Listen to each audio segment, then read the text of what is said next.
She sprayed it directly into his face, not his hands, his face, and then she smiled. He didn't move, didn't raise his voice, didn't reach for his phone.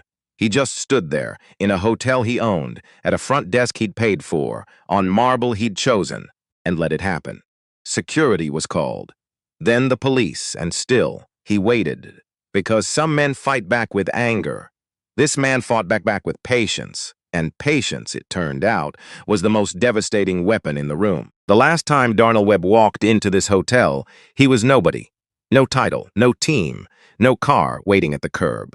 Just a man with a confirmed reservation and a carry-on bag, standing at a front desk in Atlanta, asking for a room he'd already paid for. They told him the hotel was full. He stood there and watched them give that same room to the next guest through the door. That was 5 years ago. The hotel had a different name then, different owners, different everything.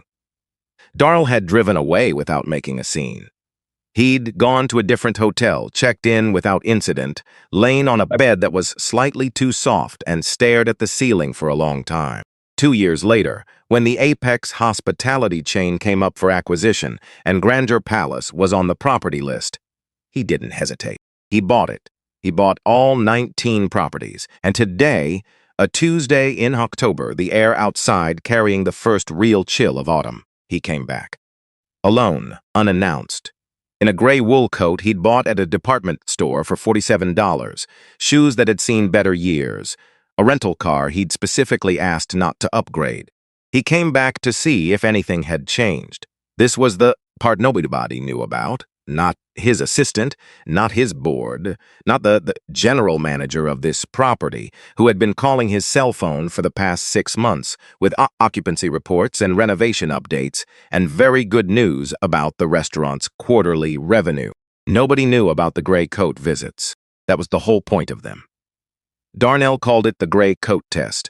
He'd been doing it since 1999. Since the second property, since the manager in Macon who'd smiled perfectly and performed perfectly, and allowed his front desk staff to tell guests they didn't serve certain types on weekends. He'd learned something from that manager, not about hospitality, about the distance between how it behaves when it knows it's being watched and how it behaves when it thinks it isn't. That distance was the only thing that mattered. You could read every report. You could review every guest satisfaction score. You could sit in a conference room and look at spreadsheets until your eyes gave out.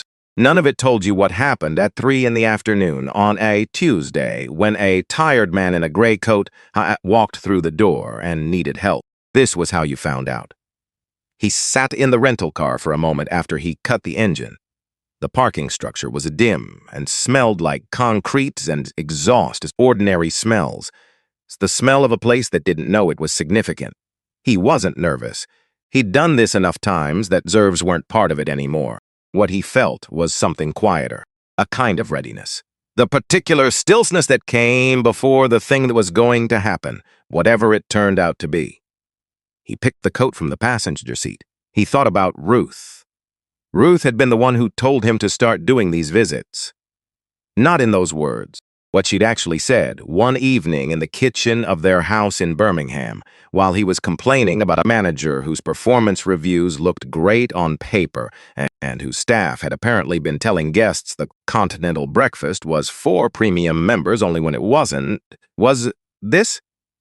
You need to see what you're actually building, Darnell, not what people show you when they know you're coming. He'd thought about that sentence for 3 days before he understood it fully. Then he'd gone to the nearest property, unannounced, in a coat that wasn't his best one, and he'd stood at the front desk and asked for a room under a name that wasn't his, and he'd watched. He'd been doing it ever since. Ruth had been gone 4 years now. 4 years, 2 months, 23 days. He wasn't counting, except that sometime part of him was always counting, the way you count things you've lost without meaning to. The way time keeps its own record, whether you ask it to or not. She'd had a heart attack on a Thursday morning. He'd been in Charlotte for a meeting. He'd gotten the call at 9:15 and driven to the airport and sat on a plane for 50 minutes that felt like a different kind of time entirely. slow and unbearable, and completely outside the normal movement of hours. He hadn't done a gray coat visit for 8 months after that. Then one morning he'd gotten up, gotten dressed, picked up a coat that wasn't his best one, and gone to a property in Nashville, because it was what he knew how to do. Because building things was the language he had for grief when other languages ran out. He put the coat on now, checked that his regular jacket was stowed in the back seat, looked at himself briefly in the rearview mirror. A 52-year-old black man in a gray coat that cost $47, shoes that had done 2 years of honest work, a watch that cost more than most people's rent for 3 months. The watch was the one inconsistency, the one thing that didn't fit the costume. Ruth had given it to him for their 25th anniversary, and he hadn't taken it off since the day of her funeral. He kept his left sleeve pulled down. He got out of the car. Grandeur Palace sat at the edge of Midtown Atlanta with the quiet confidence of a building that knew what it was. The driveway curved on approach, deliberately, so you slowed down. So you arrived. Tall hedges, architectural precision, stone's facade that had been designed to look older than it was. 18 months ago, Darnell had approved a 4 $2 million renovation of the lobby and the first 3 floors. New marble, new lighting. The fireplace in the seating area that he'd specifically requested because he'd read somewhere that fireplaces made people feel like they were somewhere worth being. And he'd wanted this hotel to be somewhere worth being. The doorman outside was working a town car that had pulled up just ahead of Darnell. A couple in good coats, the woman carrying something that might have been a hat box, the man already talking on his phone. The doorman called them by name, smiled, moved their bags with the efficiency of someone who'd done this 10,000 times, and still made it look like he was glad to do it. Darnell walked past without being acknowledged. He noted it. He always noted everything. That was the job. The lobby opened the way a good lobby should. Wide, warm-lit, ceiling high enough that your chest expanded slightly on the first breath. The marble floors he'd paid for caught the light from the tall windows along the south wall. To his right, the seating area with the low chairs and the fireplace he'd requested, which was running, putting out the kind of warmth that wasn't strict necessary on an October afternoon, but was exactly right anyway. Straight ahead, the front desk. 3 stations, 2 staffed. A line of 5 people moving steadily. But Darnell took his place at the back. He pulled out his phone, looked at it without seeing it, watched the room. There was a woman at the left station whose name tag he couldn't read yet from this distance. She was working efficiently, processing a check-in for a man in a business suit, moving through the steps without wasted motion. Good signs. He watched her hands, the way she oriented the key card folder so the guest could read it, the slight forward angle of her body that said she was paying attention and not just performing attention. He watched Walt for 2 full before the line moved, and he moved with it. He could read her name tag now. Dane. She finished with the businessman. He took his keys and headed for the elevator. Diane looked up, not at Darnell, through him almost. The kind of look that takes something in without acknowledging it. He'd seen this look before. He knew exactly what it was and what it meant, and he kept his face still and waited. The person ahead of him fished up at the second station. Darnell stepped forward. He walked to Diane's station. He stood at the counter. She was typing something. Finishing something. She let him stand there for a moment that was slightly longer than it needed to be before she looked up. The smile arrived, deployed correctly. Eyes doing something adjacent to warmth without quite being warm. How can I help you? The period instead of the question mark. He heard it. I have a reservation, he said. Webb, Suite 12-1. Her eyes went to the screen. Something happened in her face. Small, controlled. There, and then managed. Last name, Webb. Typing, a pause. First name, Darnell. More typing. The pause that followed stretched about 3 seconds longer than the system required. He'd stayed in enough hotels to know exactly how long a name lookup took. I'm showing a reservation under Webb Consulting LLC, she said, for Suite 1201. That's right. And you're, a fractional pause, representing the company? It's my company, he said. My reservation.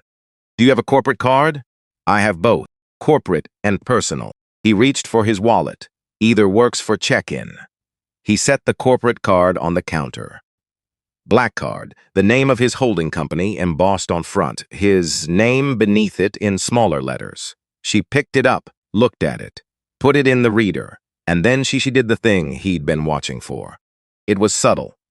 A particular angle of her chin. A slight shift of her eyes toward the office door to the right of the desk. Not a word. Not a gesture anyone watching casually would have caught. But it was a signal. He'd done 61 of these visits. He knew what a signal looked like. The office door opened 30 seconds later. A younger woman came out, moving with the energy of someone who wanted to appear helpful and actually wanted authority. Her name tag said Carol. She positioned herself just behind, and to the right of Darnell's natural sightline, not in the conversation, observing it. I'm going to need a government-issued photo ID as well, Diane said. Darnell looked at her. You have my card. My name is on the reservation. That's your standard protocol. We have additional requirements for certain reservations. Which reservations? A half-second pause, high-value suites. He pulled out his license, set it on the counter, said nothing. She picked it up, compared it to something on her screen, picked up her phone and typed something, not a call, just a message, and put it down. One more moment, she said. Behind him, the line had grown. He could feel it without turning around. 4 people, maybe 5. The lobby moved around the stillness at his station the way water moves around a rock. He stood still. He was thinking about the message Sandra had sent him 6 weeks ago. Sandra Bloom was his VP of Human Resources, based in Birmingham, 12 years with the company. The kind of person who communicated in facts and trusted him to understand their weight. The message had been short. She'd forwarded the complaint, which had come through the anonymous feedback system he'd implemented when he took over the chain Dane 2 years ago. Specifically so people who worked in these buildings could say what needed saying without fear. The complaint was from someone's housekeeping. Donna Wells. He knew the name from the submission metadata, though the form itself was anonymous. He'd looked up her file. 34 years old, 6 years at Grandeur Palace. Rated exceeds expectations for 4 consecutive years, she'd written. I don't know if anyone reads these, but I need it to be on record somewhere. There is a pattern at the front desk. Guests who look a certain way wait longer, get asked for more documentation, are assigned rooms on lower floors even when they've booked higher. I've seen it for 6 years. I'm writing it down because I think someone should know. He'd read it twice. Then he'd marked his calendar and booked a flight to Atlanta. 6 weeks later, here he was, standing at a front desk in a hotel he owned, waiting for a woman to finish finding reasons not to give him a key. The sanitizer pump was on the counter to Diane's left, one of those clear bottles with a small printed sign, "For your convenience." He registered it the way he registered everything in these lobbies: inventory, ambient detail, background. He didn't register it as a threat. His mind was elsewhere, on the complaint, on the 6 years of pattern Donna Wells had described, when Diane's hand moved toward the bottle and she pumped it, once, twice, outward, not into her own palm, the mist of it catching the air between them. Some of it reached his face, his eyes, the sharp, cold burn of alcohol. He did not react. He stood completely still, and he let the moment be what it was. "Sir," Diane said, and her voice had gone smooth and careful in the way of someone executing a plan, "we do have hygiene protocols for our lobby staff, for everyone's safety." He reached into his jacket pocket. He carried handkerchiefs because Ruth had always teased him for it, said it was the most old-fashioned thing about him, and he'd always agreed, and he'd never stopped. He pressed it to his eyes without drama. Once, twice. The burn was already fading. He'd been more uncomfortable than this in his life, far more uncomfortable. "I understand you have protocols," he said. "My reservation is confirmed. I'd like my key." "We're still processing your documentation. You have my ID, you have my corporate card, you have the confirmation number. What exactly is being processed?" Carol stepped forward. Her first words of the afternoon. Sir, we want to make sure everything is in order. It is in order, he said. I confirmed the reservation 3 days ago. I have the email. The reservation is under my holding company. Everything is in order. We're just being thorough, she said. He looked at her. She held his gaze for about 2 seconds. His phone buzzed. He registered the vibration pattern without taking the phone out. He'd set different rhythms for different contacts years ago, a habit from long meetings where he needed to know who was calling without looking. This pattern was Patrick Osei, the general manager of this property. He did not reach for the phone. He left it in his pocket because Patrick's calling the CEO, and the CEO wasn't here right now. Right now, there was only a man in a gray coat who wanted to check in. And Darnell needed to know what Patrick would do when that call went unanswered. Whether he would come down, whether he would look at what was happening in his lobby and decide it was something he needed to be part of. He waited. He counted seconds without moving his lips. At 94 seconds, he heard the elevator, the bell, the doors parting. Footsteps on marble with direction in them, the stride of someone moving towards something with a purpose they'd decided before they left the elevator. Patrick Osei came around the corner of the lobby. Darnell had reviewed Patrick's file before this trip. 48 years old, 12 years in hospitality management, the last 3 as GM of Grandeur Palace. His numbers were real. Occupancy rates consistently above market. Event revenue up 14% over the past year.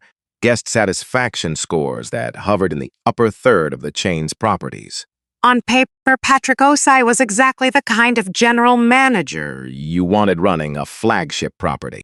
He was moving toward the front desk with the stride of a man responding to a situation. Controlled, professional, ready to resolve, and then he saw the situation. Darnell watched him see it. Patrick's stride changed a fraction of a second, a micro adjustment in pace, the kind of thing you'd miss if you weren't watching for it. He took in the line. He took in Diane's posture behind the desk. He took in Carol's position. He took Darnell standing at the counter with a handkerchief in his hand. Patrick Osei stopped walking. He stood approximately 10 feet away from an active situation at his front desk. A guest in cleared with his staff. Visible signs of distress. A line of people behind the guest watching. He stood there for about 3 full seconds, and then he turned around. He walked back toward the elevator. He stepped inside. The doors closed. Darnell stood at the counter and felt something clarify inside him. Not anger, not surprise. Something more like the particular feeling of a question becoming an answer. He'd been wondering about Patrick. He'd been looking at the numbers and trying to understand how 11 complaints could accumulate under a competent manager who cared about the property to see and wanted it to see how a fatback system designed to surface problems could produce problem after problem that never broke through to consequence. Now he understood. It wasn't that Patrick didn't see it. It was that when Patrick saw it, he turned around. Ray Tanner arrived 2 minutes after the elevator doors closed. He came from the security office behind the concierge alcove, a big man with the particular walk, some environments where size was a professional asset, security badge on his belt, radio in his left hand. He positioned himself at Dozel's right side, close enough to be pressure without being contact. "Sir," he said, is there a problem here?" "I'm checking in," Darnell said. "I don't have a problem. We've had a concern raised about a guest who may not have a valid reservation.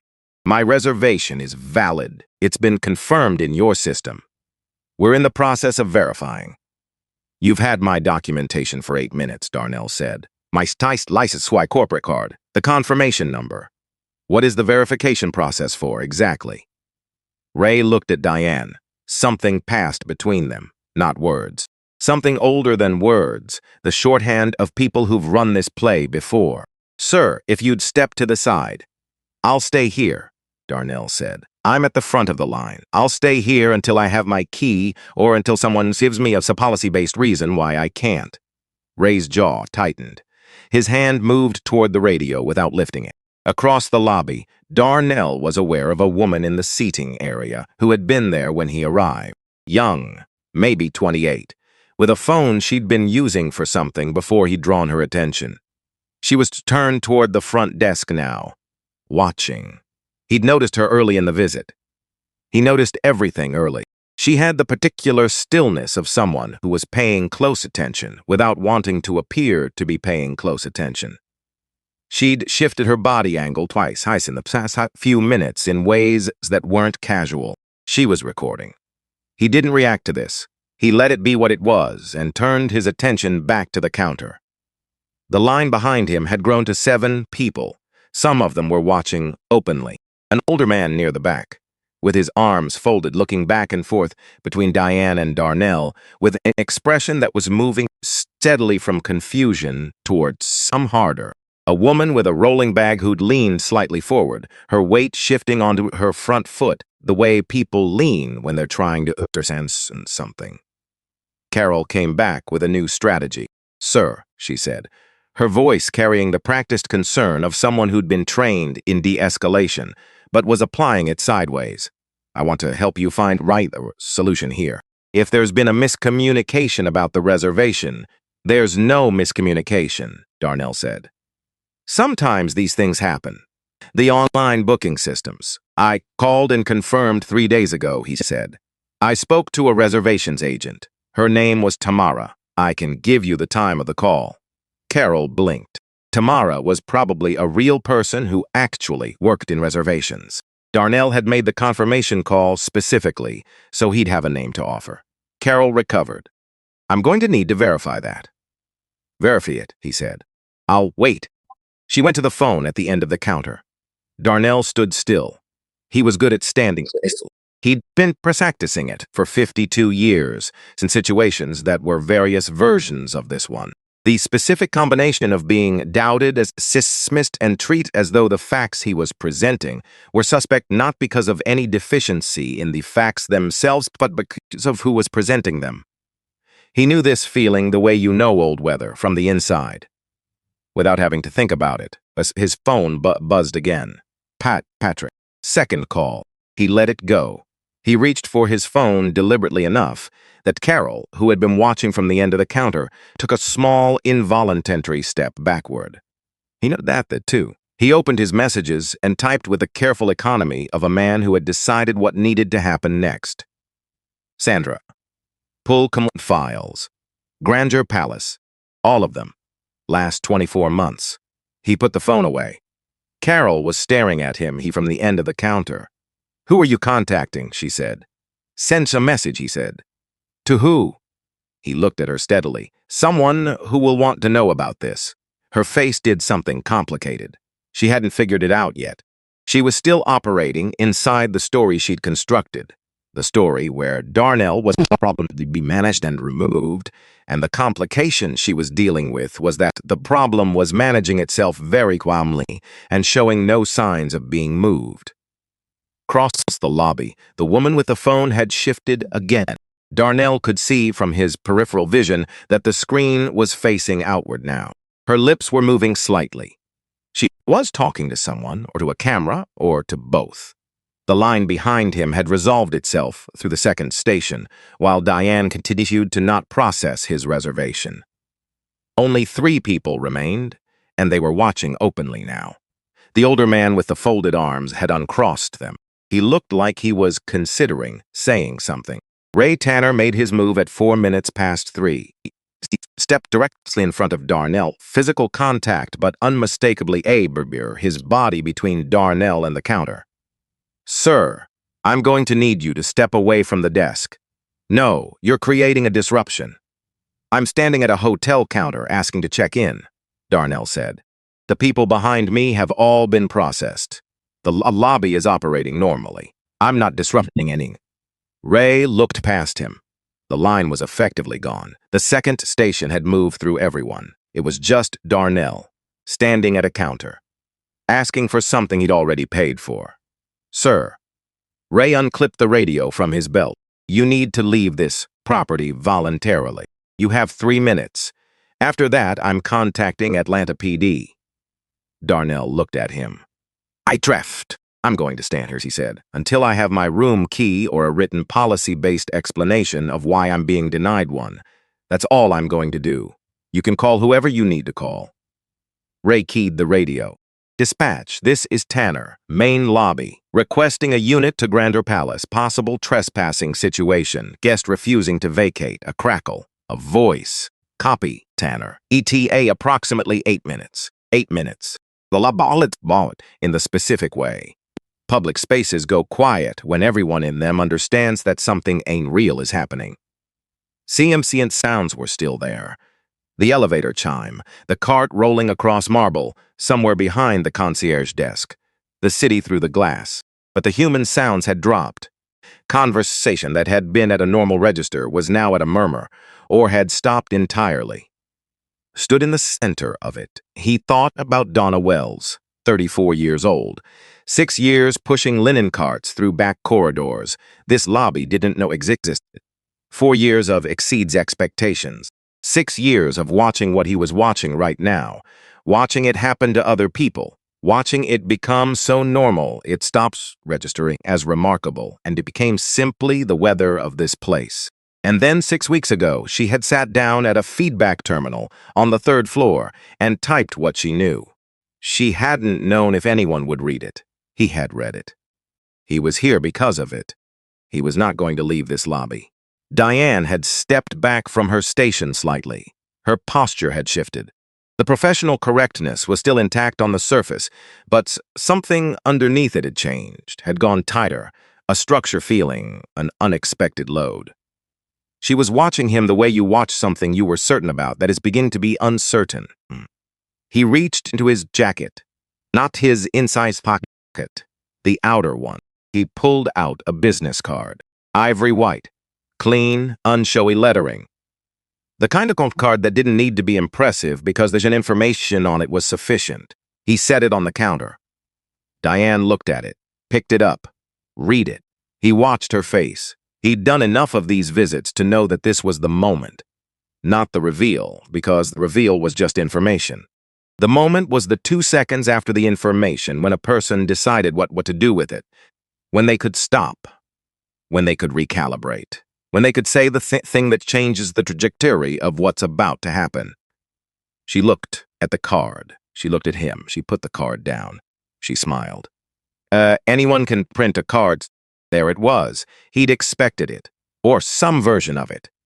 He'd learned to expect the double down, the escalation past the point where escalation made any rational sense, the refusal to adjust even when adjustment was free and easy and available. He'd seen it in employees and in managers, and once memorably in a board member who'd had to be walked out of a meeting. He understood why it happened. When you've built a story around someone, when you've built it to a version of who they are and why they're here and what they want, the information that disproves the story doesn't just update the story. It threatens everything you've done based on the story. And that's not a logical calculation. It's a human one. He understood it. It still landed. He picked the card up from the counter. He looked at Carol. She looked back. Her face had gone careful.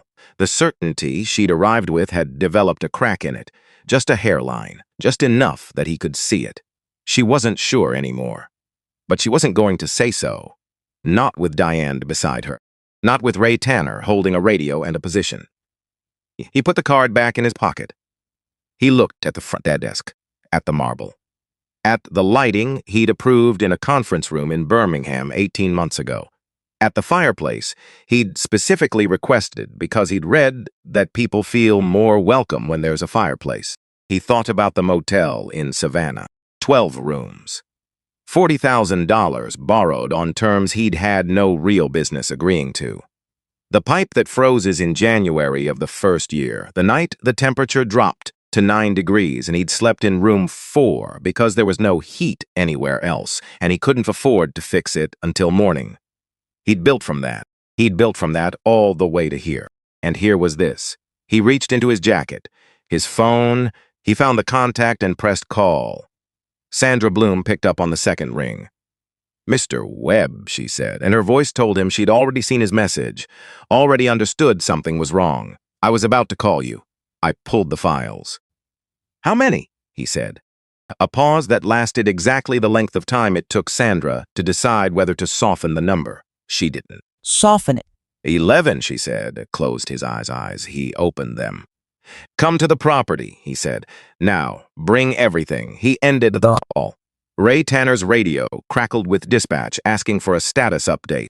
Ray keyed it, said he was managing the situation, asked for a few more minutes. Darnell looked at him. Then he looked at Diane. Then he took the card out one more time, held it at the angle that caught the overhead light cleanly, set it on the counter, and left his hand resting on it. He said, quietly enough that only the people immediately around him could hear, I think we should wait for HR director before Edging does anything else. The lobby was very still. The fireplace put out its warmth into the silence. Outside, through the tall windows, Atlanta moved at its ordinary afternoon pace, cars and people, and pale October suns, the city, not knowing and not caring what was happening in this lobby, what had been decided in this lobby, what had been decided weeks ago, actually, in a back corridor on the 3rd floor, when a woman named Donna Wells sat down at a feedback terminal and typed the words she'd been carrying for 6 years. Darnell Webb stood at the counter of a hotel he owned. The card was on the marble under his hand. He waited. Sandra Bloom drove the way she did everything. Fast, precise, no wasted motion. She'd been in Birmingham when his message came through. 2 hours away under normal condition. She made it in 91 minutes, which told him she'd read the complaint files on her phone at every red light and understood what she was driving toward before she arrived. He knew this because he knew Sandra. 8 years of working alongside Scoutson teaches you how they move inside a crisis. Sandra didn't panic and she didn't perform calm. She just worked steadily, with the particular focus of a woman who had learned that the most useful thing you could do in a bad situation was understand it precisely. She'd had 91 minutes to understand it precisely. He'd had longer. He'd been standing in the lobby for most of that time, which gave him the opportunity to do what he always did in hotels when nobody was watching him be the person who owned them. He watched. He counted. He filed things away in the careful internal record he'd been keeping for 23 years, since the manager in Macon, since the guest who'd been told certain types weren't welcome on weekends. The lobby had settled into a different kind of tension after his phone call. Not the hot tension of the confrontation, but something cooler and more watchful. Ray Tanner had not called Atlanta PD back after the initial request. He'd keyed his radio twice and thought better of it both times, and was now standing 8 feet from Darnell, with the expression of a man ethnic in his head and not enjoying the results. Carol Sims had retreated to the back office. Diane was at her station, or appearing to be at her station, performing the motions of work, while actually performing the most motions of someone trying to look like they weren't watching the man at the end of the counter. The woman in the seating area was still there. She'd been there since before Darnell arrived. He'd clocked her in his first scan of the lobby, the way he clocked everyone. Young, late 20s, travel clothes, phones she'd been using for what looked like note-taking or content work of some kind. She'd shifted when the situation started developing. Now she was turned full toward the front desk with her phone, at an angle that wasn't casual. She was live streaming. He'd figured this out about 20 minutes ago. The small signs, the occasional slight adjustment of her angle, the way her lips moved briefly now and then, as if saying something shortness, which was the stillness of a person managing a frame rather than simply watching. He didn't react to it. He let it be what it was. His phone had buzzed twice more since the Sandra call. Both times, Patrick Osei. He'd let both calls go. The second one had come with a text that said, Mr. Webb, I'm aware there's a situation at the front desk. I'm working on a resolution from upstairs. Please bear with us. He'd read this and put the phone back in his pocket. Patrick was upstairs. Patrick was aware of a situation at the front desk. Patrick was working on a resolution from upstairs. He kept thinking about this, about the specific choice embedded in that message. The choice to handle it remotely. to send words down instead of coming down himself. And underneath that choice, something Darnell had been turning over since the moment the elevator doors closed. Patrick had come out. He had seen. And then he had made a decision, in the 3 seconds between seeing and turning around, that the resolution he wanted to manage could be managed from a distance. That was not a small thing. That was, in some ways, the whole thing. Sandra came through the lobby doors at 18 minutes past 4. She walked the way Sandra always walked, like she was already late for the next thing, regardless of what time it was, tablet under one arm and a leather folder under the other. Silver hair she'd stopped dyeing 3 years ago because she said it took too long and she had too much to do. She scanned the lobby in one pass, found Darnell immediately, and came directly to him without stopping at the front desk. That was the right call, he noted it. "Mr. Webb," she said. "Sandra." She looked at his face, specifically at his eyes, which were still slightly red at the rims from the sanitizer. Her jaw tightened in the specific way it tightened when she was controlling a reaction. "Your eyes," she said. "Sanitize," he said. She sprayed it toward my face, hygiene protocols. A pause, short and very controlled. "All right," she said. And her voice went flat in the way it went flat when she was setting aside what she felt so she could do what needed doing. He'd heard that voice in board meetings and termination proceedings, and once in a hospital waiting room when one of their regional managers had a stroke and they'd needed to handle 16 things simultaneously. It was her working voice. He trusted it completely. "The files," he said. She opened that tablet. The complaint records were already pulled up, organized by date, each one flagged with its resolution status. She'd formatted them in transit. Of course she had. 11 formal complaints, she said, filed through the anonymous feedback system over 24 months. 8 were reviewed and closed by Patrick Osei. 2 were handled at the assistant manager level by Carol Sims. 1, filed 9 weeks ago, is marked pending with no action taken. Who filed the pending one? She looked at him. A guest named Bernard Hayward, business traveler, Atlanta for a conference. He reported that front desk staff requested his ID 3 times and questioned whether his corporate card was legitimate. He checked out after 1 night of a 3-night booking. Darnell was quiet. 9 weeks ago, he said, "Yes, under my ownership. Using the system I built so this kind of thing would be caught. Yes." He looked at the tablet, at Bernard Hayward's complaint sitting in the queue with a pending flag and nothing else. 9 weeks. The man had taken the time to write down what happened to him. He'd used the system. He had trusted the systems, and the system had held his words in a queue for 9 weeks, while the front desk that had treated him badly kept running the same plays. "Where's Patrick?" he said. "Upstairs," Sandra said. "He's been calling you." "I know." "Call him down." She dialed. While the phone rang, Darnell looked across the lobby toward the seating area. The young woman with the camera had shifted precision again. She was capturing from the full desk from a new angle. Her viewer count, which he could roughly estimate from the brightness of comments appearing as a small moving bar on the side of her screen, had been growing steadily for the past hour. Whatever happened in the next 10 minutes was going to happen in front of a lot of people, he thought. He thought, good. Patrick Osei came out of the elevator, 47 seconds after Sandra's call. He'd made the decision somewhere between the upper floors and the lobby about how this was going to go. Darnell could see the decision in his stride. Confident, measured, the walk of a general manager who has dealt with difficult situations before and knows how to land in them with authority intact. He was going to take control of the narrative. He was going to be the person who resolved this.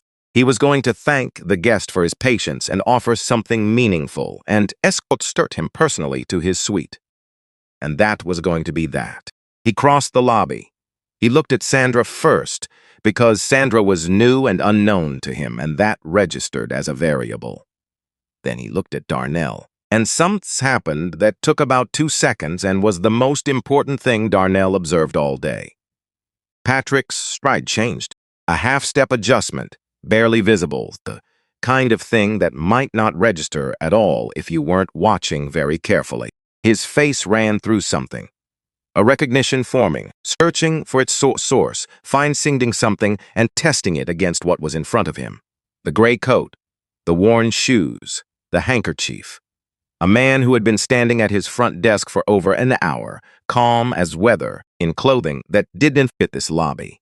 And then it landed. Darnell saw the moment it landed. Patrick Osei knew who he was. He didn't know how long Patrick had known. Maybe since he came out of the elevator the first time, the time he'd turned around. Maybe it had come to him in pieces over the past hour, assembling itself from fragments. 2 years ago, they'd been at the same event, the Atlanta Hospitality Excellence Dinner, and they'd talked for 20 minutes about culture building in mid-sized TIS chains. And Patrick had asked smart questions, and Darnell had given him honest answers, and they'd shaken hands at the end of the evening, and Patrick had said he'd remember the conversation. He'd apparently also remembered the face. Patrick kept walking. He absorbed whatever he'd just understood and kept his body moving because stopping would have been worse. He arrived in front of Darnell and Sandra with the posture of a man carrying more than his expressions were showing. "Mr. Webb," he said. His voice was nearly steady. Not entirely. "Patrick," Darnell said. A beat. "I want to say something to you before we talk about what happens next," Darnell said. "I was in this lobby when you came out of the elevator an hour ago. I watched you look at the situation. I watched you go back inside." Patrick said nothing. "I need you to know I saw that," Darnell said. "We'll come back to it." Something in Patrick's face shifted. Not collapse, not defensiveness. Something more like a man recognizing that the door he thought was closed had been open the whole time. "Yes, sir," he said. Darnell nodded at Sandra. "Show him." Sandra turned the tablet toward Patrick. 11 complaint records. Dates, descriptions, resolution notes, his name on 8 of them. The word resolved appearing over and over, small and definitive. A word that meant nothing had been resolved at all. Patrick looked at the screen. He looked at it the way you look at something you already know is there, but hoped might have changed in the time since you last checked. It hadn't changed. Diane Hartwell had been watching this from the end of the counter. She'd come out from behind the desk at some point in the past few minutes. Not far, just to the curved end of the counter. And she was standing at the edge of the conversation with her arms crossed in the posture of a woman who hadn't understood everything that was happening, but was beginning to. Her face had been going through adjustments for the past several minutes. The professional composure was still there on the surface, but something underneath it was moving. Darnell turned to face her. He walked to the counter, stood in front of her, the same spot as before. He reached into his pocket and put the card on the counter. She looked at it. She'd seen it already. Her expression said so. "You showed me that," she said. "I did," he said. "And you told me anyone can print a card." A pause. "Look at it one more time, please." She picked it up. He waited while she read it. "This hotel is an Apex property," he said. "Has been for 3 years. You've been front desk manager for 11 years, which means you were here when the ownership changed. When we acquired the chain, there was a company-wide orientation for all senior staff." Sandra pulled up a document on the tablet. The orientation acknowledgement form. She turned the screen toward Diane. At the top of the form, beneath the Apex Hospitality letterhead, was a photograph. Darnell at a podium, mid-sentence, the particular looks of someone in the middle of a welcome address. He'd been wearing a suit that day. His hair had been cut the week before. He looked like what he was. He looked nothing like the man who had walked through the lobby doors 4 hours ago in a gray coat and worn shoes. Diane looked at the photograph. She looked at Darnell. She looked at the photograph again. The color left her face. Not all at once. Gradually, the way light leaves a room when the sun moves rather than when someone turns off a switch. "I signed that form," Sandra said, and her voice was factual, not cruel. "August 3 years ago. Your signature is on page 3. Diane's mouth opened. Nothing came out. "You didn't recognize me," Darnell said. "I understand that. I wasn't dressed the way I'm dressed in that photograph." I wasn't of arriving with a team or schedule. I walked in through your door like anyone else, and you looked at me, and you decided something about me in the first few seconds. And then you kept deciding. Every time there was an opportunity to stop, to recalibrate, to simply process a valid reservation for a guest who had done everything right, you made a different choice. He wasn't raising his voice. He never raised his voice in moments like this. Ruth had once told him that was the thing that made him genuinely hard to argue with Ombi. Not that he was loud or insistent, but that he was quieter when he was most serious. So you had to lean in to hear him, and leaning in made it harder to dismiss what he was saying. "I need this job," Diane said. It came out smaller than anything she'd said all afternoon. "I know," he said. "I have." She stopped. We'll talk about what comes next," he said, "but I need you to hear this first." She looked at him. Her arms had uncrossed at some point. She was standing with her hands at her sides, and she looked younger than she had behind the counter, and she looked like someone who had just the story she had been living inside collapse in real time. "For 24 months, he said, "this front trek has generated 11 formal complaints. 11 people used the system that my company built specifically so that what happened to them could be recorded and addressed. 11 people trusted that writing it down would mean something." He picked up the card from the counter. He held it up briefly, then put it in his pocket. "Bernard Hayward filed a complaint 9 weeks ago," he said. "He checked out after one night of a 3-night stay. He's in Chicago right now, and he doesn't know yet that anyone ever read what he wrote."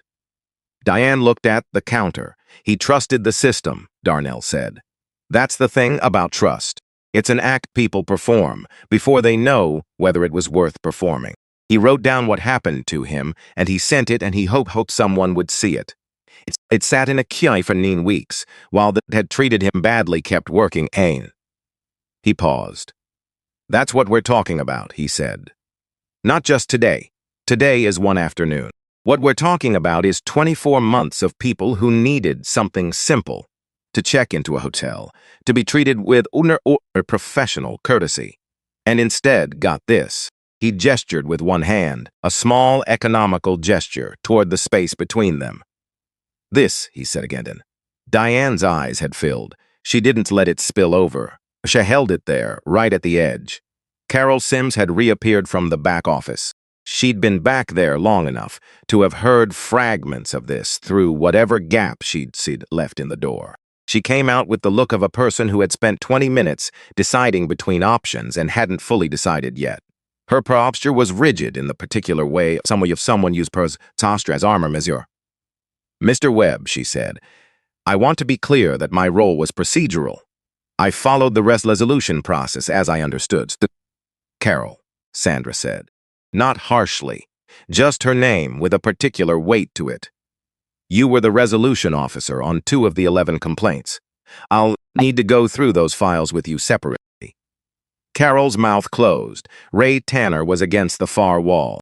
He'd been there for the past 40 minutes, which was probably the longest 40 minutes of his career, standing in one spot, watching the situation he'd initiated transform into something he couldn't have predicted. His radio was clipped back on his belt. His arms were at his sides. He was looking at a point on the floor between his feet with the concentration of a man trying to think clearly in a loud room. Except the room wasn't loud, which made the thinking more visible and more painful. Darnell moved to the seating area, not to the chairs near the fireplace this time, to the cluster of low seats in the center of the lobby, under the highest point of the ceiling, where the light was best and the sight was open in every direction. He sat down, a normal chair, a chair in a hotel lobby that he owned. He looked at Patrick. "Sit down," he said. Patrick sat. Sandra sat to his left. Carol had followed at a distance and stood behind Patrick's chair. Ray stayed against the wall. Diane remained at the edge of the counter, not behind it anymore, just standing at the end of it the way you stand in a space when you're no longer sure you belong there. In the seating area across the lobby, the young woman with the phone had moved. Supply, 3 feet closer, the camera angle, something in it liked. The viewer count on her screen which Darnell could see clearly now, was over 9,000. "Patrick," he said, "before we talk about what happens next, I want to tell you something." Patrick sat very straight. The straightness of a man using posture to maintain something that everything else was threatening to take. 5 years ago, Darnell said, I walked into this hotel as a private citizen. This hotel had different owners then. I had a confirmed reservation. They told me the hotel was full, and I stood in this lobby and watched the front desk agent give that same room to the person who walked in after me. He let that sit. 2 years after that, when the Apex Wizax system came through and Grandeur Palace was on the property list, I didn't hesitate. I wanted to change this place from the inside. I put systems in place, the complaint infrastructure, the feedback terminals, the resolution protocols. I wanted there to be a record. I wanted there to be accountability. He looked at the tablet in Sandra's hands. 24 months says, in 11 complaints, under my ownership. I saw my systems were running. Patrick's eyes went to the tablet. You signed off on 8 of them, Darnell said. I reviewed them according to the resolution guidelines. Patrick said. What resolution did you reach? Darnell said. For any of them. A pause. I determined that the complaints didn't meet the threshold for formal disciplinary action, Patrick said. His voice was careful. The voice of a man who knows he's describing something indefensible and is trying to find the description that makes it less so. Darnell said. Another pause longer. The complaints were often lacking specific evidence, Patrick said. Witness corroboration. Documentation. They were guest accounts, Darnell said, of how they were treated. That was the evidence. That was the point of the system. Patrick looked at his hands. You came out of the elevator an hour ago, Darnell said. You saw what was happening at your front sped deck. You turned around. Sir, I'm not asking you to defend it, Darnell said. I watched you do it. I'm telling you, I watched you do it because I need you to understand that I know what happened in this building today was not an accident. It was not one employee making a bad call. It was a system that has been working exactly the way someone allowed it to work. Patrick looked up. I'm not firing you today, Darnell said. Something moved through Patrick's face. A complicated thing. Not quite relief. Not quite hope. Something that didn't have a clean name. Because firing you today would be the easy answer, Darnell said. And the easy answer here isn't the right one. You're going to be the person who fixes this. You're going to contact every person who filed one of those 11 complaints. Everyone. You're going to find them, you're going to talk to them, and you're going to hear what happened to them in their own words. And then you're going to apologize. Not on behalf of the hotel. As a person. Because you had the files in your hands and you closed them. Patrick said nothing. That's not a punishment, Darnell said. That's accountability. There's a difference between those two things, and I need you to learn it. Patrick nodded. Once. Slowly. I'll do it, he said. I know you will, Darnell said. Because you don't have another option, but also because I think you know it's right. And I think there's a version of you that knew it was right when you were closing those files and chose not to act on it. Patrick looked at him. That version of you, Darnell said, is the one I'm giving a chance to be different. The lobby had gone very quiet, not silent. The ambient sounds of a working hotel continued underneath everything, but the human sounds had dropped to a murmur or had stopped entirely. The man who'd been watching from the fireplace chairs had not moved. An older couple near the elevator bank were standing very still, luggage at their feet, watching without apology. Across the lobby, the viewer count was over 12,000. Darnell looked at Diane. Miss Hartwell, he said. She straightened. You've been with this property for 11 years, he said, Dud. That's 11 years of guests coming through those doors with bags and tired eyes, and all they needed was someone to hand them a key and mean it when they said, welcome. 11 years of chances to do that. She held very still. Today you sprayed a substance into a guest's face, he said. You called security on a guest who had a valid reservation, a valid ID, and a valid corporate card. You told the people around you that he was running a scam. And when he showed you his business card with his name and his company on it, you told him anyone could print a card. Her eyes had filled again. "I'm terminating your employment effective today," he said. "Sandra will go through the terms with you. They'll be fair. But I need you to understand something before that conversation happens." She looked at him. "This didn't start today," he said. 11 complaints, 24 months. That's 11 times that someone came through those doors and left feeling like they didn't belong here. Some of them probably didn't file a complaint. Some of them just didn't come back. You'll never know how many of them there were." He paused. "I'm not asking you to be a different person than you are," he said.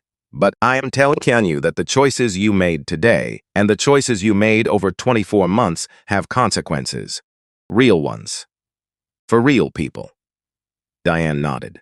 It was a small movement, but it was real. She turned and walked back behind the counter. She started opening the small drawer where she kept her things, doing it with the careful efficiency of someone who is taking their time, because they need the task to be something to do with their hands. Ray Tanner stepped away from the wall. He came forward slowly, the way you come forward when you're not sure of the. He was holding his security badge in one hand, unclipped from his belt, holding it the way you hold something you're not sure belongs to you anymore. "Mr. Webb," he said. Darnell looked at him. "I was acting on what I believed to be a legitimate concern," Ray said. "I want you to know I wasn't." He stopped. Started again. "I wasn't thinking about it clearly." "What were you thinking about?" Darnell said. Ray looked at the badge in his hand. "I was thinking about what Diane told me. I was thinking about what the situation looked like. I wasn't thinking about what it actually was." "There's a difference between those two things," Darnell said. "Yes, sir." "You're suspended pending review," Darnell said. "The review will be fair. You'll have the opportunity to give your full account.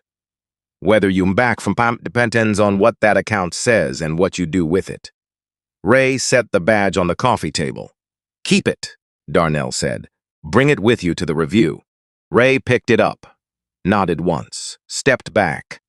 The Atlanta PD unit arrived at 7 minutes past 5.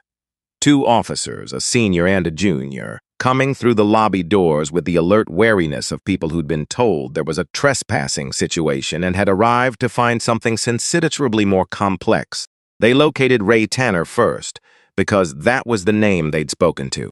Then they found the gathering of people in the center of the lobby. The senior officer approached. "Mr. Tanner, "We got a call about a trespassing situation," that situation has been resolved." Darnell said. The officer looked at him, at Sandra, at Patrick, still seated. "And you are?" "Darnell Webb. I'm the owner of this hotel. Sandra Bloom is my head of human resources. We've been addressing an internal personnel matter. There's no trespassing situation." The officer looked at Ray. Ray said nothing. "We received a call," the officer said again, more carefully. "You did," Darnell said. "And I appreciate the response. But I want to be clear about the nature of that call. Your security officer requested police presence to remove a guest from the lobby of the hotel. That guest was me. I had a valid reservation for Suite 1201 confirmed 3 days ago, paid in full. I never refused to leave. I asked to check in. That's the full account." The officer looked at his partner. She had her notepad out. "We'll need to file a report," he said. "Please do," Darnell said. "I'd appreciate having it on record." They spent 6 minutes in the lobby, asked a few procedural questions, filed what they needed to file, and left. After they were gone, the lobby was quiet for a moment that stretched longer than it should have. Then Darnell looked toward the housekeeping corridor. He'd noticed her 20 minutes ago. She'd come through the lobby on her way somewhere, and had stopped at the entrance to the service corridor when she saw the gathering. She'd been standing there for a while, not moving, watching. He'd recognized her from the employee photo in her file, Donna Wells. 34 years old, 6 years in this building. 4 years of exceeds expectations from supervisors who hadn't thought to offer her more. The person who had sat down at a feedback terminal and typed what she knew because she needed it to be on record somewhere. Even if she didn't know if anyone read those records. She was watching him from across the lobby. He walked toward her. She saw him coming, her posture shifted slightly. the instinctive stasis of someone who isn't sure what's coming. He stopped in front of her. "Miss Wells," he said. She looked up at him. "I received your report," he said. 6 weeks ago." Her face changed completely. The careful neutral expression she'd been maintaining cracked open into something unguarded and then went careful again, like a window briefly opened and then brought back to a crack. "I want you to know that what happened here today began with what you wrote," he said. "Everything that happens next begins there, too." She opened her mouth, closed it. "I know you filed it anonymously," he said. "That's how the system works, and that's how it's going to stay. But I wanted you to know that I know, and I wanted to say thank you."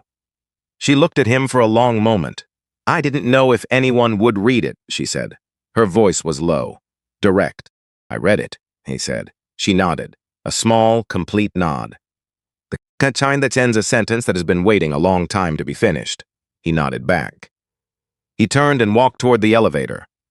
Behind him heard the lobby begin its slow return to ordinary sounds, the ambient hum of a working hotel coming back up to its normal register. Voices. A cart somewhere.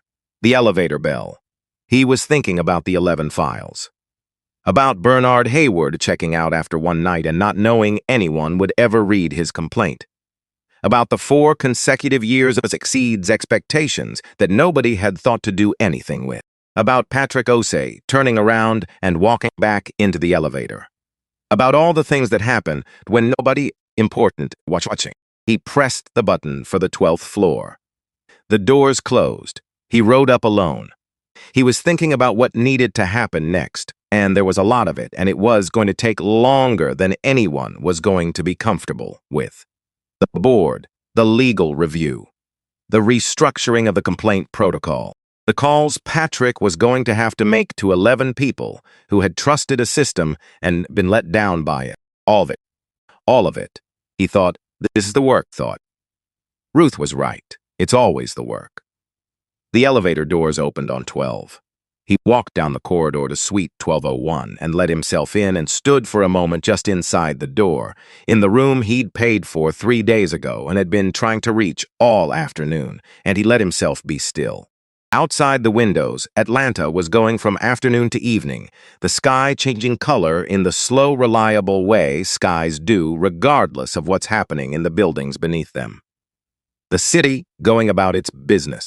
All those people moving through all those lobbies, all those front desks, all those moments where someone either saw them or didn't. He sat on the edge of the bed. He picked up his phone. He started making the calls that needed to be made. The board call started at 9 the next morning. Darnes was already in the lobby at 7, same gray coat, same chair near the center of the room. He had coffee in his house phone and the 11 printed files Sandra had left outside his door at 6 in a sealed folder. He'd been awake since 4:30, not anxiously. Just awake. This is the way he was always awake before something that mattered, his body understanding before his mind caught up that the day ahead required him to be present from the beginning of it. He'd read all 11 files before the coffee was cold. He read them in the order they were filed. Oldest to newest, which meant he read the story chronologically. The first complaint was from 22 months ago. A guest named Arthur Coleman, traveling for work, who had written in careful measured sentences that he'd been asked to move to a different check-in line without explanation, had waited 30 while guests who arrived after him were processed, and had finally been told his Olze reservation was showing a discrepancy that turned out, upon further examination, not to exist. He'd written, "I've stayed in a lot of hotels.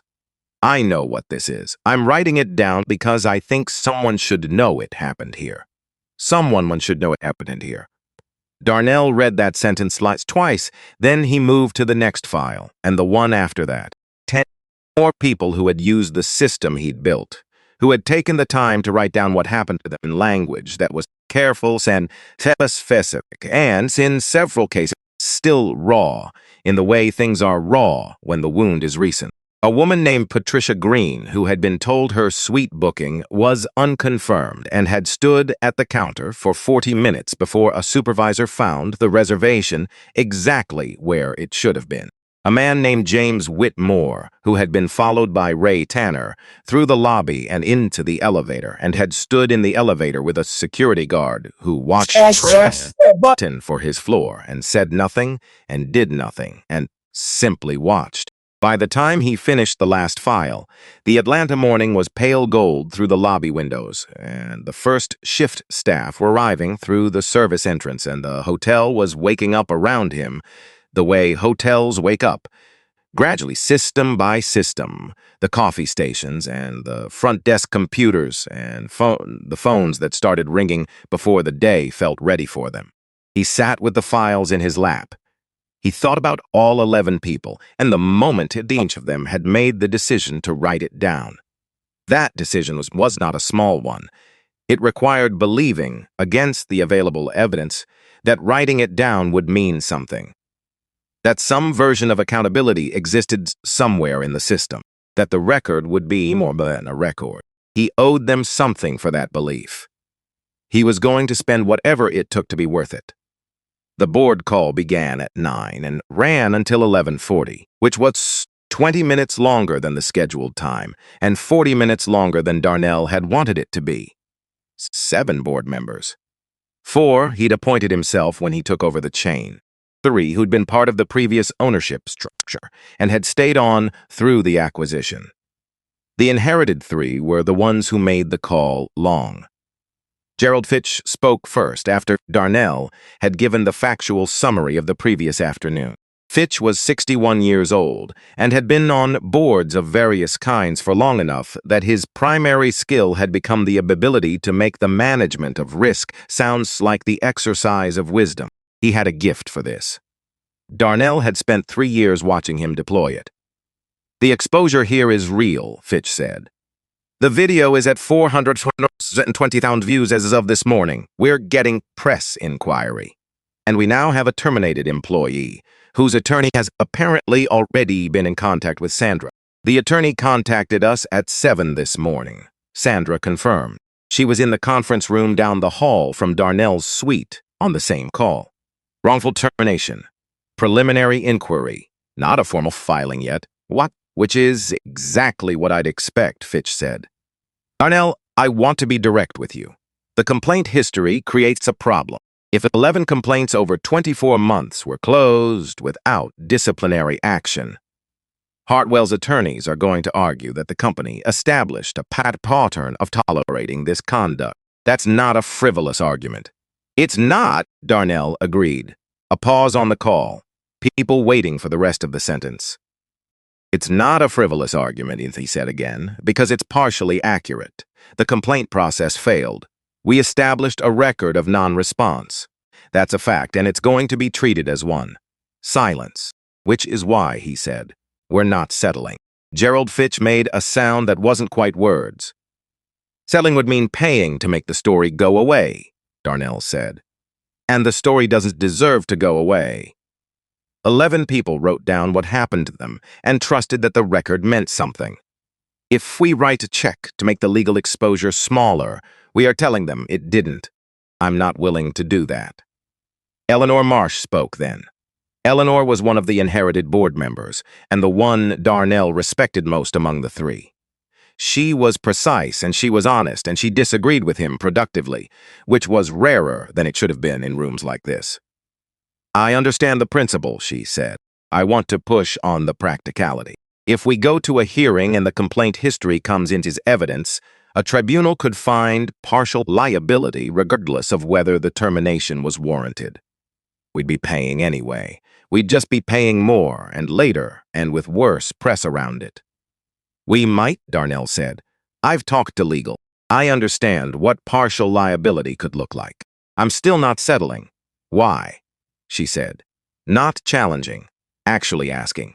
He thought about Arthur Coleman, about Patricia Green, about James Whitmore standing in an elevator while a security guard watched him press his floor button, because the people who use that complaint system deserve to have their complaints be part of the official record, he said. Not buried in a settlement agreement with a non-disclosure clause. If this goes to a hearing, those 11 files go into evidence. They become part of the public record. Arthur Coleman's complaint gets read out loud in a proceeding. That matters. That's worth the cost. The call was quiet for a moment. Eleanor said, "All right." Fitch said, "I want it noted that I recommended settlement." "Noted," Darnell said. "Let's talk about what comes next." What came next took another 40 minutes and covered every property chain. New complaint protocol. Response required within 72 hours. Mandatory escalation to senior management at 48. Independent third-party review for any complaint involving differential treatment. Mystery guest program launching within 60 days. Mandatory recertification for all front desk staff across all 19 properties, not just Grandeur Palace. Patrick Osei sat at the far end of the conference room table and took notes throughout. He'd arrived before the call started. He hadn't been asked to be there for the board portion. He'd come anyway, which told Darnell something he filed away in the careful accounting he was doing of Patrick. When the board call ended and the room cleared to just the three of them, Darnell looked at Patrick. "You have names," he said. 11, Patrick said. "I've already started looking for contact information. I have current dates or 3. Gonna take more work." "Starts for us, the only you can read," Darnell said. "Document everything. What you said. Whether they agreed to talk, whether they didn't, if they don't want to talk to me. Write it down," Darnell said. "That's part of the record, too."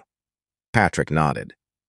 He opened his notebook to a page that already had notes on it, which meant he'd been thinking about this before anyone told him to, which was another entry in the accounting. "One more thing," Darnell said. Patrick looked up. "When you make those calls," Darnell said, "you're not calling on behalf of the company. You're calling as a person who had their complaint in his hands and closed it. Lead with that. Don't lead with your title." Patrick was quite quiet for a moment. "That's going to be a hard call to make," he said. "Yes," Darnell said, "it is." The message from Diane Hartwell's attorney arrived at 12:40. Sandra brought it to him in the conference room. She set her phone on the table and let him read it himself, which was the right call. It was formal and careful and said exactly what Gerald Fitch had predicted. Wrongful termination, the complaint history as evidence of tacit acceptance. Diane Hartwell had followed patterns of conduct that had been established and reinforced by the company's failure to act. The termination was therefore without just cause. Darnell read it twice. He pushed the phone back across the table. "She has parts of a case," Sandra said. "She does," he said. "The tribunal could look at the 24 months and conclude." "Sandra," he said, "I know. I've already run through it. The board wants to settle. The board has noted their preference," he said. "We're responding to the filing. Transparently. We acknowledge the complaint process failed. We acknowledge the company bears responsibility for that failure. We also defend the termination because what she did on the day in question meets the standard, regardless of what the company will do beforehand." Both things are true. We say both things. Sandra picked up her pen. "Opposing counsel will use the admission in the hearing. I know. It could cost us on the secondary question." "It probably will," he said. "That's the cost, being honest about what happened. We pay it." She looked at him with the expression she wore when she thought he was right and was already calculating what being right was going to require. He'd been seeing that expression for 8 years. "Okay," she said. "Tell me how do you want the response drafted?" He told her. James Whitfield took the case. Darnell had known his name for several years, had followed a case he'd handled that involved discriminatory practices at a regional hotel chain, had noted the way Whitfield worked. Precise, patient, uninterested in theater. He called him that afternoon and talked for 14 minutes, and Whitfield listened without interrupting, which told Darnell what he needed to know.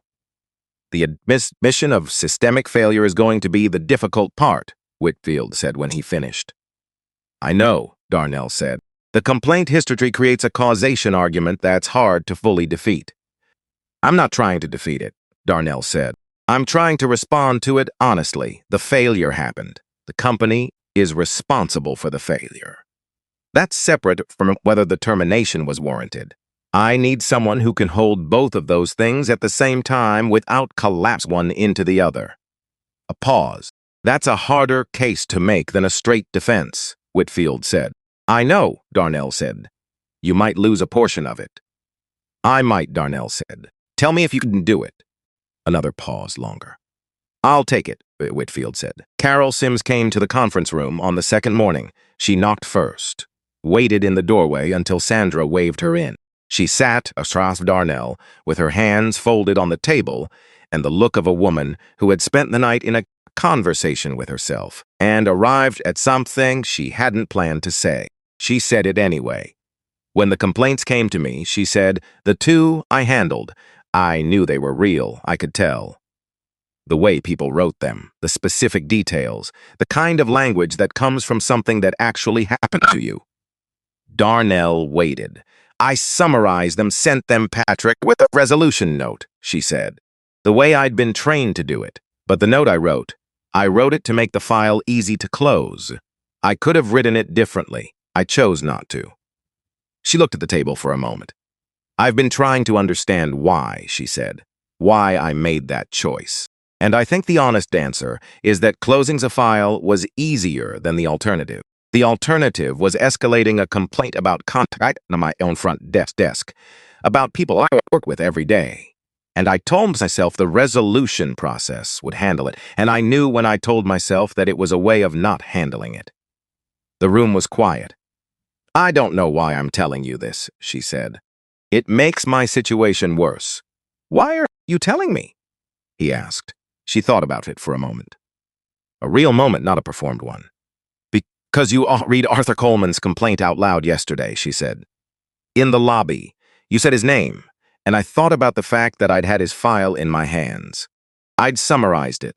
I'd sent it up the chain. I knew his name and I buried it anyway. She stopped. He trusted the system, Darnell said. I know, she said. I know he did. That's not nothing, he said. What you just told me, it's not enough by itself. But it's a start. She looked at him. What happens to my positions? You're staying on, he said. Demoted to the front desk associate. 12 months probation. Monthly reviews with Sandra. You'll go through the full recertification program. She nodded. It was a careful nod, the nod of someone accepting terms they know are fair and more lenient than they might have been. If there's another complaint on your watch, he said, a real one, the kind you can tell from the language, you escalate it. That's the only thing I need from you going forward. You escalate it. Yes, she said. She stood up. She walked out. Sandra looked at him. Neither of them said anything for a few seconds. There was nothing that needed saying. The weeks that followed were not quiet. The videos would spread as the way things spread when they could catch something real. Not just the views, which climbed past 1 million in the first week and kept climbing, but the quality of attention it generated. People weren't just watching it. They were watching it multiple times, sending it to specific people, writing in comments about their own versions of the same lobby ISIS, the same counter, the same 5 seconds of someone's face deciding who they were. Darnell did 2 interviews in the first week, both short, both on his own terms. He said the same things he'd said in the lobby in a slightly more organized form. The complaint process had failed. The termination was warranted. Both things were true. The company was going to do what it should have done from the beginning. He wasn't interested in talking about anything else, and he said so directly, which journalists generally respected more than evasion. Gerald Fitch sent a 7-page memo about narrative management and settlement strategy. Darnell read it carefully and responded in 2 sentences. Eleanor Marsh called directly. They talked for 45 minutes. She still thought he was taking on unnecessary risk. He still thought she was wrong about what was necessary. They agreed to disagree in the way that people agree to disagree when they respect each other enough to keep the disagreement honest. Patrick O'Sea made his first call on the 3rd day. Bernard Hayward was in Chicago. Patrick reached him on a Tuesday morning, introduced himself, explained who he was and why he was calling. Then he said, I'm the person who had your complaint in my hands. I marked it pending and took no action. I want to tell you directly that I was wrong to do that. And if you're willing to talk, I want to hear what happened to you. Hayward was quiet for a moment. Then he talked for 53 minutes. Patrick took notes the whole time. He sent them to Sandra that night with a single line at the top. He deserved better than what we gave him. By the end of the second week, Patrick had made contact with 9 of the 11 people. 6 had agreed to talk. 2 had declined. 1 had declined twice on 2 separate calls on 2 separate days. Patrick had said the same thing both times. I understand. I'm going to note in my report that I called and that you declined, and I want you to know that your complaint will be part of the formal review, regardless of whether we speak. The second time, the person had said, "At least someone's keeping a record now." Patrick had sat with that sentence for a long time before he wrote it down. He wrote it down anyway. Donna Wells said yes to the new role on a Wednesday afternoon. She said it in Sandra's office, across a desk, in a conversation Sandra had initiated it after reviewing Donna's full employment file without context about who she was or what she'd done. Just the file. 4 consecutive years of exceeds expectations. The maintenance issue she'd flagged in room 847 that would have caused significant water damage. The 3 new housekeeping staff members she'd trained over 18 months. All of whom had rated her as the most effective trainer they'd worked with. Sandra had called Darnell after she read the file. "Has anyone ever offered her a path forward?" she'd asked. "Pull her current position and tell me what the next step looks like," he'd said. The floor operations coordinator role was lateral in pay and vertical in everything else. Responsibility across 3 departments: scheduling, training oversight. The kind of visibility that led to the kind of opportunities that led to something different from 6 years of back corridors. Nobody had apparently thought to offer it to Donna Wells. Sandra offered it. Donna said yes. Then she said, "Can I ask you something?" "Of course," Sandra said. "Did he know it was me? Who filed the report?" Sandra had thought about how to answer this. "He knew that the report came from someone who worked in this building," she said. "Someone who'd been watching for a long time and had decided the watching wasn't enough anymore." Donna looked at the window. "Is that a yes?" she said. "It's everything I'm able to tell you," Sandra said. Donna was quiet for a moment. "Okay," she said. "Okay." She accepted the role. The deposition was on a Tuesday in the 5th week. Darnell sat across from Diane Hartwell's attorneys for 4 hours in a conference room that smelled like the specific combination of recycled air and fresh coffee that deposition rooms always smell like. As if someone had decided that combination was neutral enough not to give either side an advantage. The attorneys were good. Darnell had expected them to be. The complaint history argument was well constructed, and they deployed it methodically, document by document, building the case that 24 months of non-response had established a culture that Diane Hartwell had been operating within rather than creating. They were not wrong about this. Heck, when they asked him whether the company to act on prior complaints had created conditions that made Diane Hartwell's conduct foreseeable, he said, yes, that is accurate. When they asked whether a reasonable employee might have concluded that this type of conduct was tolerated, he said, a reasonable employee might have drawn that conclusion. I should have made it impossible for them to draw it. I didn't. James Whitfield was very still beside him throughout. When aptly asked would all of this, termination without prior progressive discipline was appropriate, Darnell said, Mrs. Hartwell's conduct on the day in question included spraying a substance into a guest's face. It included characterizing a guest with a valid reservation as a criminal in front of other guests and staff. It included calling law enforcement to remove a guest from a hotel in which he's had every right to be. Those actions were deliberate. They were sustained over approximately 1 hour, and they were not the result of a split-second judgment error. They were a series of choices. The company's failure to address prior complaints created conditions. It did not make those choices for her. She made them. Termination was appropriate. The room was quiet after that. The lead attorney made a note and moved to the next question. The hearing was 6 weeks after the afternoon in the lobby. It was an employment tribunal, the formal first step, and Darnell attended in person. He sat at the respondents' table with Whitfield and Sandra and listened to Diane Hartwell's account of the afternoon. She was composed. She'd had 6 weeks and professional help finding the shape of a story that held together, and it did hold together in the way that stories hold together when they're built on things that are partially true. She had followed the procedures she'd been trained to follow. That was true. The procedures had been inadequate. That was also true. What was not true, and what Whitfield addressed methodically on cross-examination, was that the procedures had required her to spray sanitizer into a guest's face, or call him a scammer in front of an audience, or characterize his business card as a forgery. Those things were not in any procedure. Those things were choices. The tribunal found in Darnell's favor on the primary question. The termination was appropriate based on the conduct of the day in question. The finding was unambiguous on that.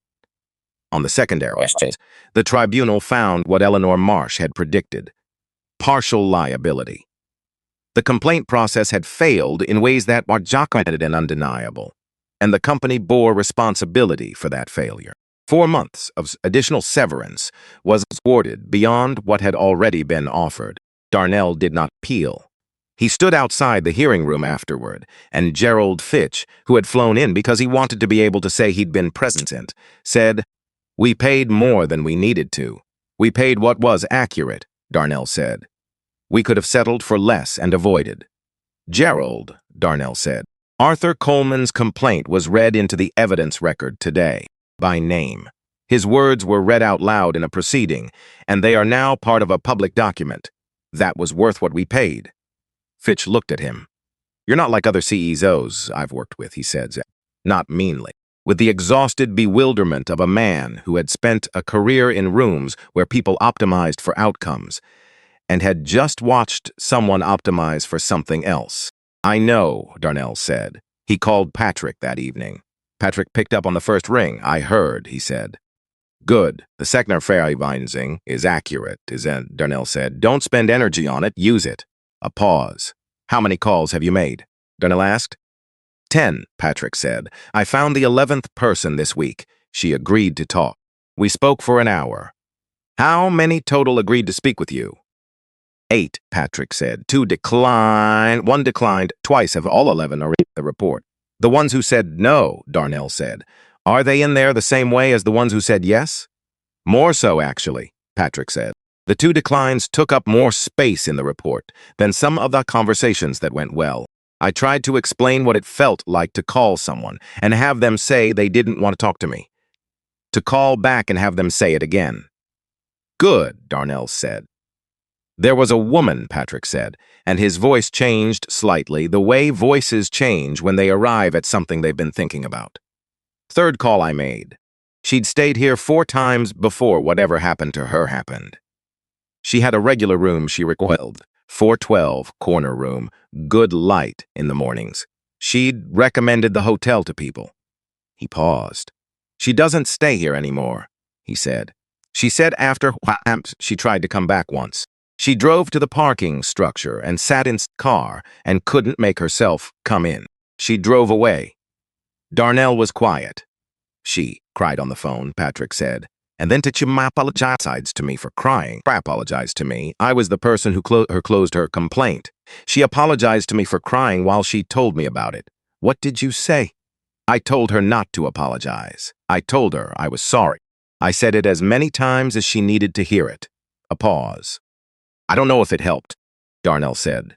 "You may not find out how, but it helped." They were quiet for a moment.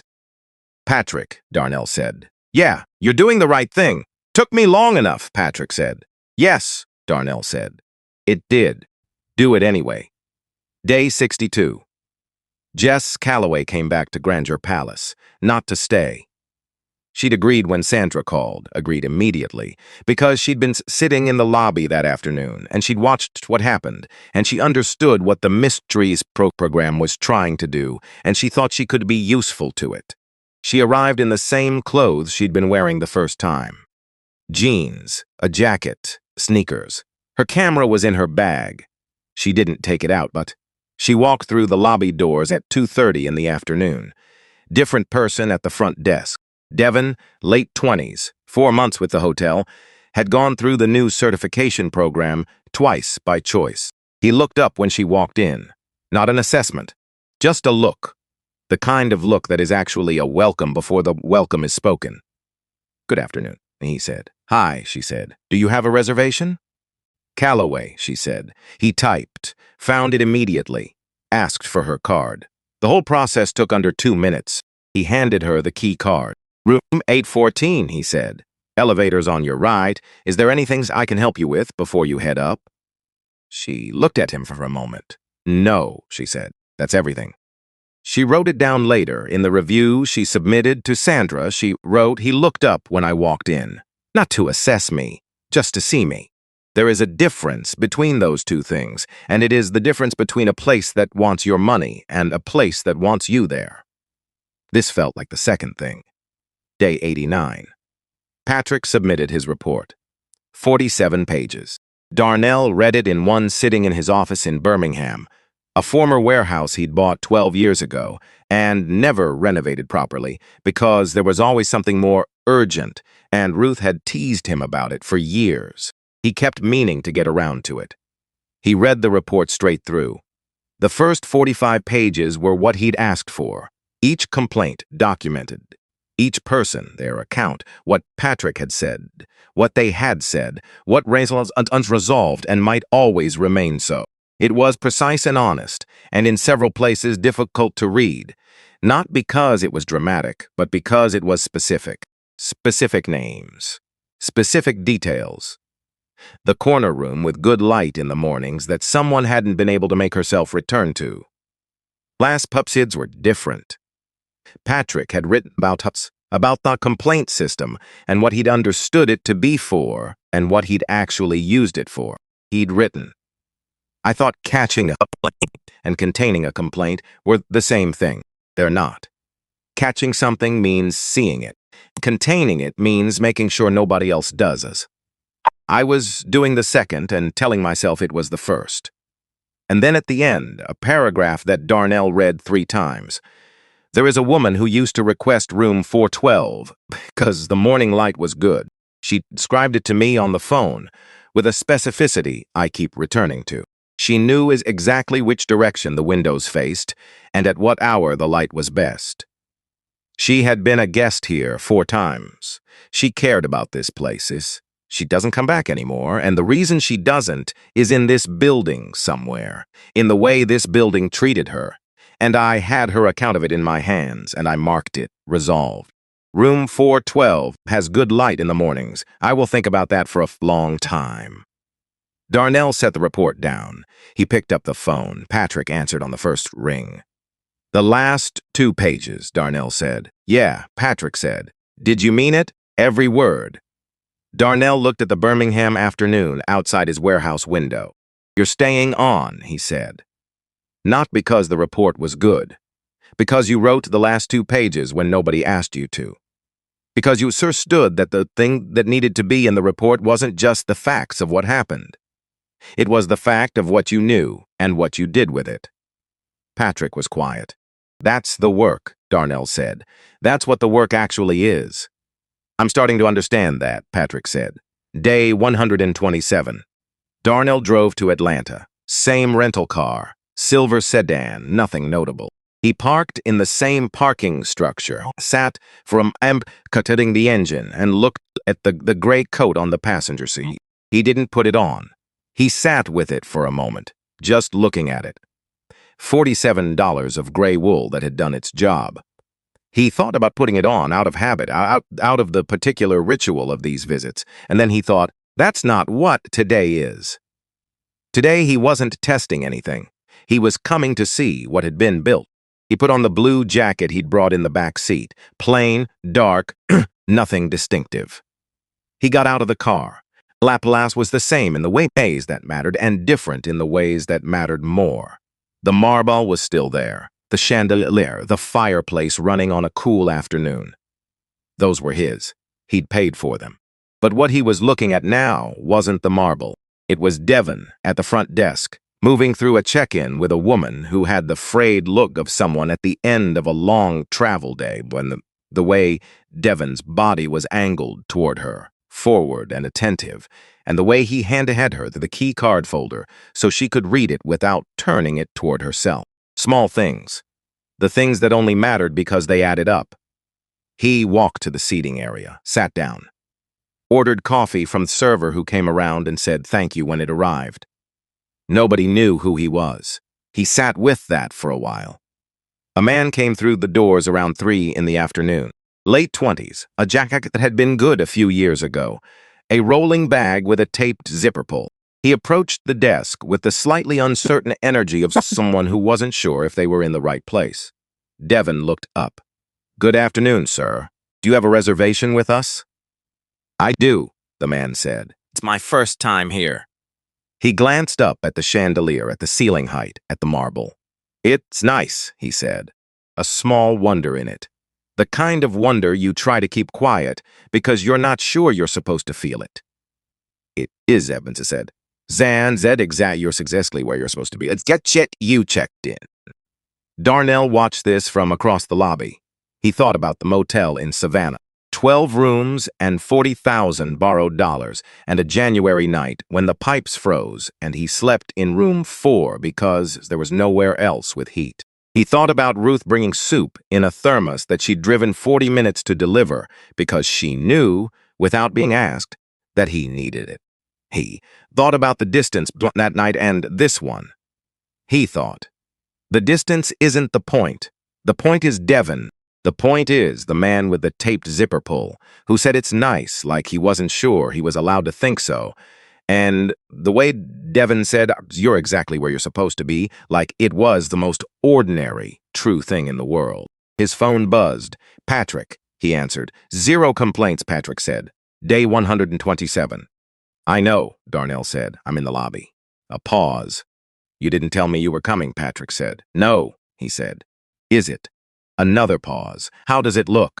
Darnell looked at Devon, who had handed the man his key card and was pointing toward the elevator with an easy gesture, saying something Darnell couldn't hear but could see was landing well from the way the man's shoulders dropped slightly, the way travel tension leaves a body when someone is simply kind to it. "It looks like what it's supposed to look like," he said, the dog. He stayed another hour. He finished his coffee and ordered one more and sat in a lobby chair and did what he'd been doing in hotel lobbies for 23 years. He watched, he counted, he filed things away. But what he was filing away this time was different from what he usually filed. Usually, he was looking for failures, for the small tells, the gap between the preferred welcome and the real one. Today, he was watching Devon say good afternoon to 12 different people and mean it differently for each of them, because each of them was different. And watching the sex dance recognize, walk a confused older guest through the restaurant reservation process with the patience of someone who understood that patience was not a cost, but the job itself. He was watching a place be what it was supposed to be. It was not perfect. It would not be perfect. Day 128 would have something in it that day 127 didn't. Some frictions, some failure of attention or care, and that would have to be caught and addressed and learned from. That was the nature of the work. The work didn't end. You didn't build something and put it down. You built it, and then you kept building day by day because the alternative was to let it become the thing it had been before, and that was not acceptable. He got up at 5:15. He walked through the lobby and nodded to Devon, who nodded back without recognition, and pushed through the tall glass doors into the Atlanta evening. The air was cool and carried the smell of autumn. And the city was doing what cities do at the edge of evening, settling and quickening at the same time, the particular energy of a day becoming a night. He went back to the parking structure. He sat in the car. He picked up the gray coat from the passenger seat. He looked at it for a moment. The gray wool, the $47. The coat that had done what it was built to do, and then some. He thought about Ruth. He thought about her in the way he'd been thinking about her lately, less like an absence and more like a voice. The voice that said you need to see what you're actually building. The voice that had been right about most things and had been right about this one too. Right in ways he was still understanding. He thought about Donna Wells typing into a terminal on the 3rd floor because she needed it to be on record somewhere, even if she didn't know if anyone would read it. He thought about Arthur Coleman writing, "I know what this is," with the careful precision of a man who'd been here before and was choosing one more time to trust that the record meant something. He thought about the woman who couldn't make herself walk through the parking structure and into the lobby and had driven away instead, and how she had told Patrick about the morning light in room 4412 and how Patrick had written it down. He folded the coat. Carefully. The way you fold something that has earned its rest. Not thrown away. Not forgotten. Set down with the particular care you give to things that have done real work. He put it on the back seat. He started the car. He pulled out of the parking structure and merged into the Atlanta evening traffic and drove south toward the highway that would take him back to Birmingham, back to the warehouse office. Ruth had always teased him about, back to the 19 properties and the board calls and the work that didn't end because the work was never supposed to end. The city fell away in the rearview mirror. He drove.